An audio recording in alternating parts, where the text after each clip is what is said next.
Peristalsis. सो peristalsis word, जब भी हम स्पेशली डाइजेस्टिव सिस्टम पढ़ते हैं तो हम वर्ड सुनते हैं पेरिस्टाल्सिस।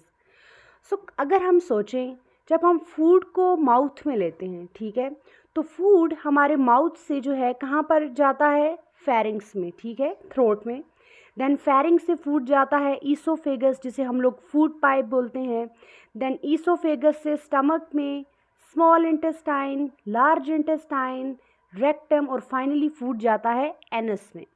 तो ये कैसे होता है कि फूड जो है, जो आपका बोलस है, जो कि आपके माउथ में जब फूड सलाइवा के साथ मिक्स होता है तो उसे हम लोग कहते हैं बोलस, ठीक है।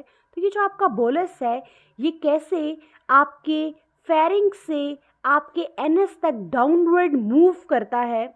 तो ये जो फूड को मूव करवाने के लिए, यानी फेरिंग से एनस तक फूड को जो मूव करवाया जाता है, वो किसके ज़रिए होता है, पेरिस्टाल्सिस के ज़रिए होता है। So peristalsis is a wave like contraction and relaxation of a hollow tube like oesophagus which pushes the food forward. So peristalsis क्या होती है, तो अगर आप यहाँ डायग्राम में देखें तो आपको यहाँ पर फॉर एग्जांपल ये ईसोफेगस दिख रहा है, यानी कि आपका ये जो फूड पाइप है, अगर मैं इसको यहाँ पर दिखाऊं तो इनमें क्या होता है, जैसे वेव होती है। सो फॉर एग्जांपल ऐसे ही आपको वेव दिख रही है। सो वेव में जैसे क्या होती है, यहाँ पर आपको कॉन्ट्रैक्शन दिख रही है, देन ये रिलैक्सेशन है, ये फिर कॉन्ट्रैक्शन है और रिलैक्सेशन है। सो जैसे एक वेव की तरह कॉन्ट्रैक्शन और रिलैक्सेशन होती है, कहाँ पर, होलो ट्यूब्स में, जैसे कि ईसोफेगस हो गया। देन आगे हम बात करेंगे stomach, small intestine, large intestine. तो इनमें क्या होती है, कॉन्ट्रैक्शन और रिलैक्सेशन होती है, जिसकी वजह से फूड क्या होता है, वो फॉरवर्ड पुश करता है।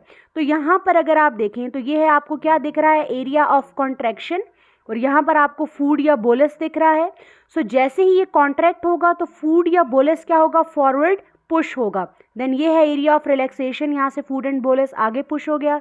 देन अगेन यहाँ पर क्या हुई, कॉन्ट्रैक्शन, फूड आगे पुश हुआ, बोलस, देन फिर रिलैक्स। तो इस तरीके से सिमेट्रिकली कॉन्ट्रैक्शन और रिलैक्सेशन होती रहती है आपके होल गैस्ट्रोइंटेस्टाइनल ट्रैक के अंदर।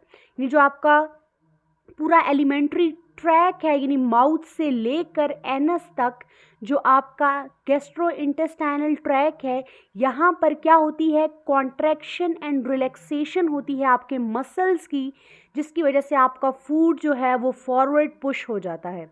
सो जो आपका गैस्ट्रोइंटेस्टाइनल ट्रैक है उसमें होती है पेरिस्टाल्टिक मूवमेंट या फिर पेरिस्टाल्सिस होती है, जिसकी वजह से जो होता क्या है, प्रोपेल होता है। प्रोपेल मीन के आगे फॉरवर्ड पुश होता है, जो कंटेंट है आपके जीआई ट्रैक का, यानी कि जो आपका फूड है जो आपके गैस्ट्रोइंटेस्टाइनल ट्रैक में होता है, वो फॉरवर्ड पुश होता है आपके फेरिंग से आपके एनस में। सो यहाँ फेरिंग से यहाँ पर एनस तक जाने के लिए फूड को क्या होती है, पेरिस्टाल्सिस होती है, कॉन्ट्रैक्शन और रिलैक्सेशन होती है मसल्स की, जिसकी वजह से फूड फेरिंग से एनस में चला जाता है। और इस पेरिस्टाल्सिस के अंदर आपके लॉन्गिट्यूडनल मसल और आपके सर्कुलर मसल सिमेट्रिकली, यानी कि एक साथ कॉन्ट्रैक्ट और रिलैक्स करते हैं, जिसकी वजह से क्या होता है, जो आपका कंटेंट है, यानी आपका फूड है, आपका जो बोलस है, वो फॉरवर्ड पुश हो जाता है और कहाँ पर चला जाता है, आपके फेरिंग से आपके एनस में। So peristalsis is a wave-like contraction and relaxation that pushes the food forward.